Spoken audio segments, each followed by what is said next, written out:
What's good, all you Dolphins fans out there?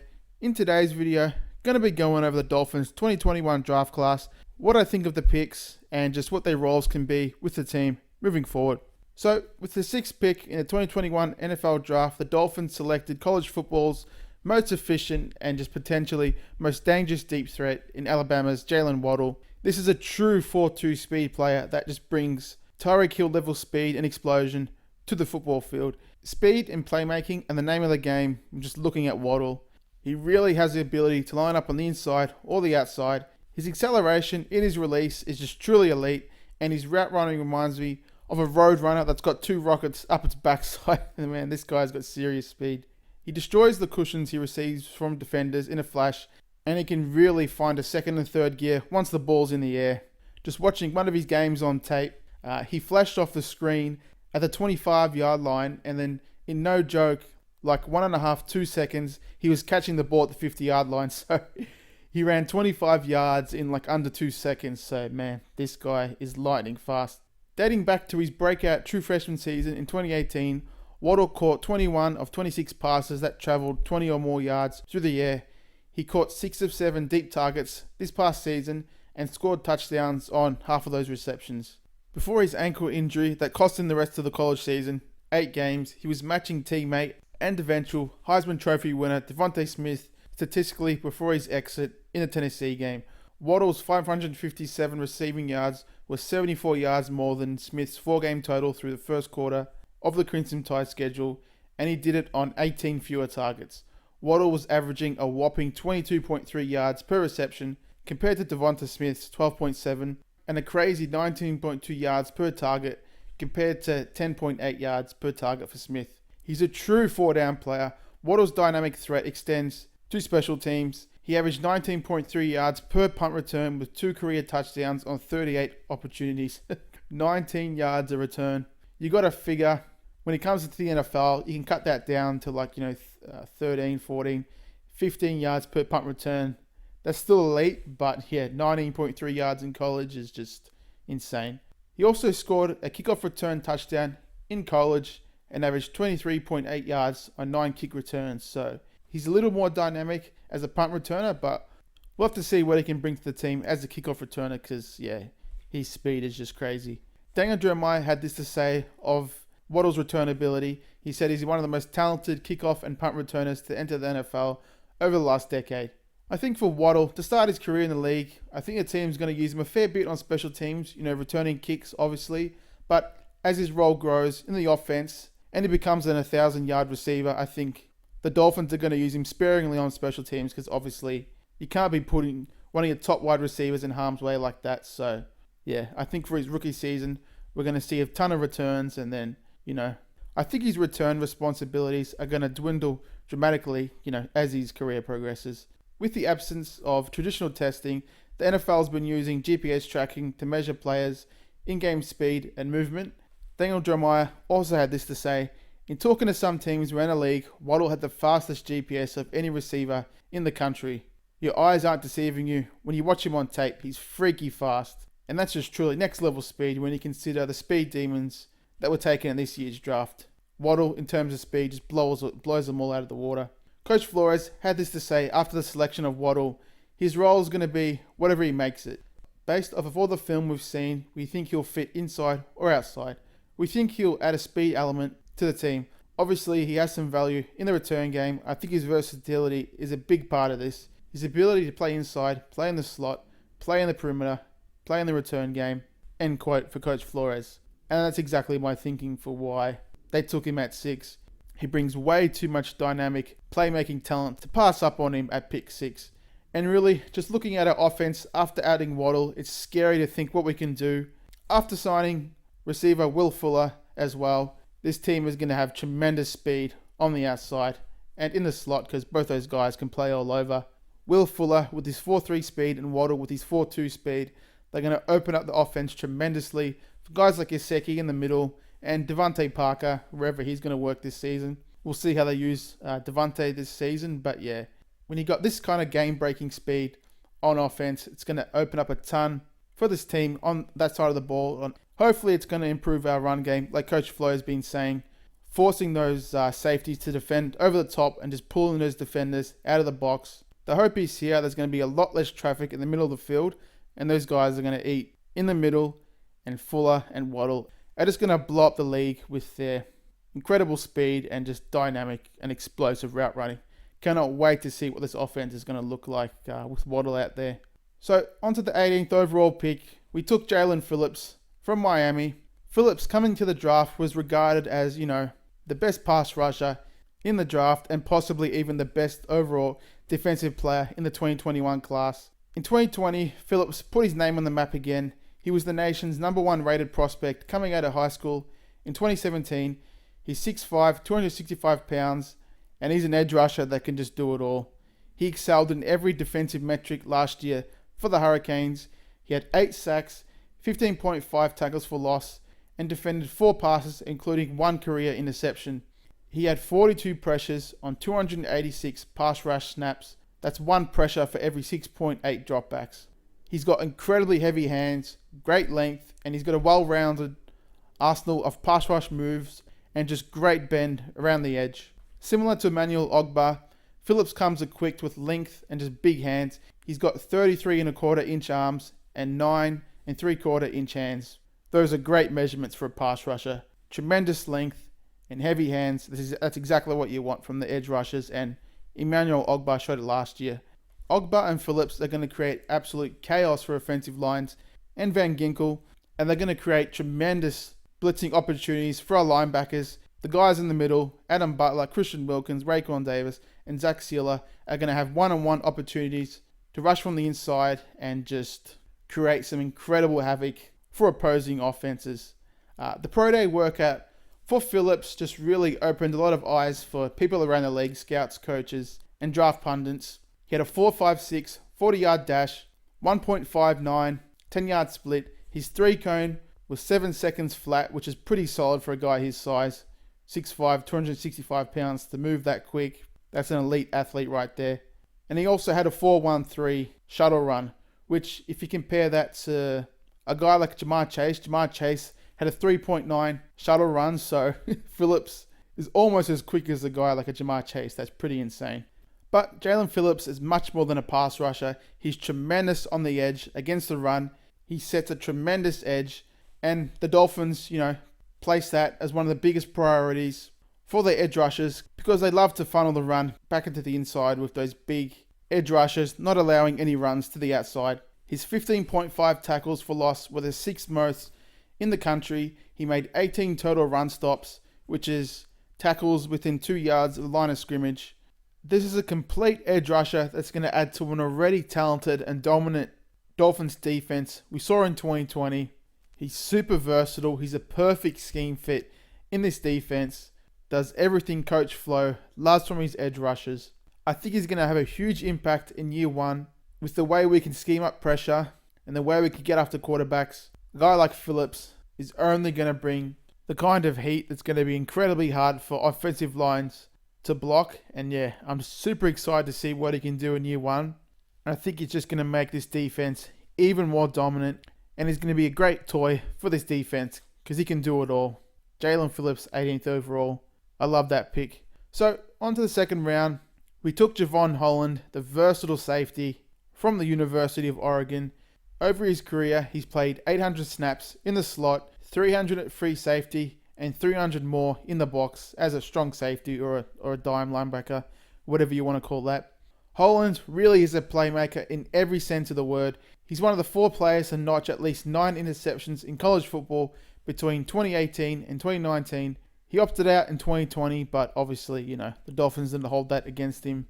And there was a chance there he could have gone, late first round or early second round. So I'm pretty sure the Dolphins and Coach Flo were more than happy to get him at 36th overall. He added 10 pass breakups to that resume, giving him 19 plays on the football in 27 career games, and that is just tremendous ball production. He's got a nose for the football. He's somewhat of a ball hawk. Just like Phillips, I can't wait to see how the Dolphins are going to deploy a talent like Holland into this defense, because we were pretty good on the back end last year, but adding a talent like Holland is only going to elevate this defense even more.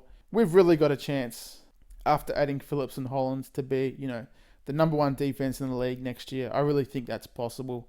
With guys like Byron Jones and Xavier Howard, and now we got Phillips, Van Ginkel, Ogba bringing the heat from the edge rushing position, Christian Wilkins, Raekwon Davis, Zach Sealer, and now Adam Butler. We're incredibly stout, and I think this defense is going to be phenomenal in 2021 and moving forward. Brian Flores had this to say of Javon. Javon was one of, honestly, my favourite players to watch. He's very versatile. He played inside. He played safety. He returned some punts. I think he mentioned it. He's got a lot of ball production, so we're excited to get him and to work with him. And I think he'll be a great fit for our team. And that's exactly what I thought watching Javon Holland's tape. This previous pre-draft period, just watching the way he tackles, the way he gets after skill players, I really thought that he's a coach flow kind of DB, and obviously he is, and he just confirmed it with that quote. But just like Phillips, this is an elite athlete with great versatility and ability to fill many roles, and I think moving forward, he's got a chance to be the quarterback of the defense. Whenever we decide to move on from Bobby McCain, I think that Javon Holland is going to fill in incredibly well. He's 6'1", 208 pounds, so this is a big DB. He's got great size. He's got a tremendous build. He can really just do it all on defense, and I think he's got a real chance here to develop into one of the best safeties in the league if it all works out for Javon. Another tremendous pick. So with our second pick in the second round, pick 42, we traded up from pick 50 and took tackle Liam Eichenberg from Notre Dame. He's another tough, smart, team-first player that really excels on the football field. He was a 3-year starter at Notre Dame. Eichenberg never missed a start. He played 38 games, and he didn't allow a sack in 33 straight games. But he did allow 2 in his career. But you can't hold that against him. He was rock solid at left tackle for Notre Dame, and I just can't wait to see where the Dolphins think he's going to fit into this offensive tackle rotation. This is a tremendously tough football player. I don't know if you guys have seen this, but last season against Florida State, he took a shot to the eye, and one of his eyes was completely swollen shut, but he returned to the game with one functioning eye, and he helped Notre Dame to rush for 300 yards on the Florida State defense. So this guy is just as tough as they come, and that's exactly what you want from your offensive lineman. He's not an overly athletic, or flashy tackle, a guy that dominates with his athleticism, as a tackle, but his technique and his positioning, the way he uses his hands is just truly elite. Like I said, he was barely beaten on the edge, and he's just as stout as they come as an offensive lineman. Watching his tape, I love the way he gets after it in the run game. His technique is just as flawless when he's run blocking. He creates tremendous alleys for running backs, and I just can't wait to see him on Sundays with the team. We'll see where he's going to start. He might even show up, Austin Jackson at left tackle. He might start at left tackle, possibly at guard or right tackle, but this offensive line is going to be great in 2020. Austin Jackson possibly at left tackle, Solomon Kinley at left guard, Matt Skura at center. Hopefully we're going to upgrade that position next year. Right guard, possibly Robert Hunt. There's a lot of rumblings out there that Hunt's going to move to right guard. And at right tackle, there's going to be a tremendous competition for that spot. Jesse Davis, Liam Eichenberg, and free agent signee DJ Fluker. We get a number of guys that can fill that role. And honestly, all across the line, we got guys with position versatility. Solomon Kinley can play either guard position. Robert Hunt, right guard or right tackle. Jesse Davis can play all over. And that's not factoring in Michael Dieter. We'll see what he's going to look like in year 3. But this offensive line, we're going to have 8 to 9 talented and solid offensive linemen to solidify that line. And God, we haven't had this much talent on the offensive line for, who knows, probably over a decade. So whoever starts, I'm more than confident that they can get it done on offense. And Liam Eichenberg is going to be a tremendous piece to add to this offensive line puzzle. Onto the third round, we took Hunter Long, the tight end from Boston College. He was the FBS leader in receptions among tight ends in 2020 for the Boston College Eagles, with Mike Gesicki and Durham Smythe going into the 4th years of their rookie contracts. Hunter Long is just a great insurance piece to have in the tight end room. I like him as a pass catcher. I like his athleticism. He's got tremendous length and he's got great hands for the football. But he's also good in the run game. His run blocking is pretty solid. So this is a complete tight end, a guy that can bring it all from that position, and just an all-round talent that, we can leave on the field for a majority of the game. Coach Flores had this to say: obviously, I was excited to add an Eagle. Hunter's tough, he's smart. We had him at the Senior Bowl, so our coaching staff got a chance to spend some time with him. He's a typical Boston College player, Coach Flores said, with a laugh and a grin. He's tough, he's smart, he's team first, and we're excited to have him. And I couldn't agree more, because this is a complete tight end that can get it done as a pass catcher, and he's more than capable in the run game. I would have rather we took Michael Carter, the running back out of UNC here, at pick 81. We really needed to add, a talented running back to the running back room, but they decided to, get some insurance for if we lose Durham Smythe, and I think we're probably going to re-sign Gesicki, so he's going to be safe, but Hunter Long is going to help to round out that tight end room, along with Adam Shaheen. Long is a tremendous addition to this offense, to this team, and to the tight end room. So on to the 7th round here. The Dolphins didn't have a pick in the 4th and 5th round. We had the 156th overall pick. We ended up trading that away in exchange for a 4th rounder in 2022, so hopefully we can make something of that next season. But yeah, it was a huge wait for the Dolphins to pick here at 231st overall. And with that pick, we took offensive tackle, Larnell Coleman out of Massachusetts. He allowed just 1 sack in 2020, and Coleman elevated his draft stock with a strong pro day back in March. He's got 84 and 7/8 inch wingspan, pretty much an 85-inch wingspan, which is just crazy for an offensive tackle. He ran a 5.17 40-yard dash with a 31-inch vertical jump and 113 inches on the broad jump. Each of those numbers checked in at or above class average for offensive tackles. His athletic ability, he's a great athlete at tackle that played a ton of basketball in high school. He started off as defensive end as a prep, but flipped to the offensive line in college. So he played, a ton of basketball. So this is a great athlete right here. We'll see what he can develop into. We'll see if he's going to have a role. We'll see if he'll make the 53-man roster, or possibly if he's going to hang around on the practice squad. But yeah, we'll see what he can do in training camp, and if, he can have a role on the 53-man roster. On to our last pick, round 7, pick 244. We finally took a running back, and we took Jared Dokes from Cincinnati. He's 5'10", 230 pounds, and he's a bit of a freak athlete. He leaped 39.5 inches on the vertical jump at his pro day. That number right there would have ranked him 4th among all backs at the 2020 Combine. Last season, Dokes rushed for 637 yards and 7 touchdowns. He added 202 yards and 2 touchdowns in the passing game, and per PFF, he forced 25 missed tackles on 144 carries, and he had 17 runs of 10 or more yards, so he can bring some juice in the run game.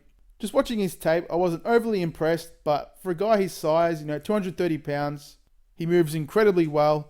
Being 230 pounds, I would have liked him, to run over a couple more defenders, but he's got a great ability to force missed tackles. Like I said, he forced 25 missed tackles on 144 carries, so let's see if he can bring that kind of ability to the field for the Dolphins. I was really bummed we didn't get one of those top running backs this draft. Just like 2020, we missed out on the top guys. Javonte Davis went 1 pick before the Finns at 35, so we missed out on a great talent right there. But let's see what Jared Dokes can turn into, along with Myles Gaskin, Salvon Ahmed, and Malcolm Brown, and Patrick Laird. We'll see what he's going to do moving forward, but hopefully those guys can get it done for the Dolphins moving forward. So that's it for this video, guys. Just my review and analysis of the Dolphins draft class. Jalen Waddle, 6th overall. Jalen Phillips, 18th overall. 2 picks in the first round. Javon Holland at pick 36. Liam Eichenberg at 42. Hunter Long at 81. And offensive tackle Larnell Coleman at pick 231, 7th round. And Jared Dokes in the 7th round at pick 244. Honestly, I'm most excited about the first 4 picks. Waddle, Phillips, Eichenberg, and Holland. I think those guys can be instant starters for us. They're going to add a ton of talent to their respective sides of the football. And I think they're going to help this Dolphins team to make the playoffs and win over 12 games. I think it's very possible for us. We won 10 games last year, and after adding talent like this, I think we're going to be formidable on both sides of the ball. And yeah, The future is incredibly bright for the Dolphins, and let's just hope that Tua is going to develop into the franchise quarterback we've all been craving. Alrighty guys, let me know what you thought of the video in the comments section, and as always, it's fins up baby. Cheers guys.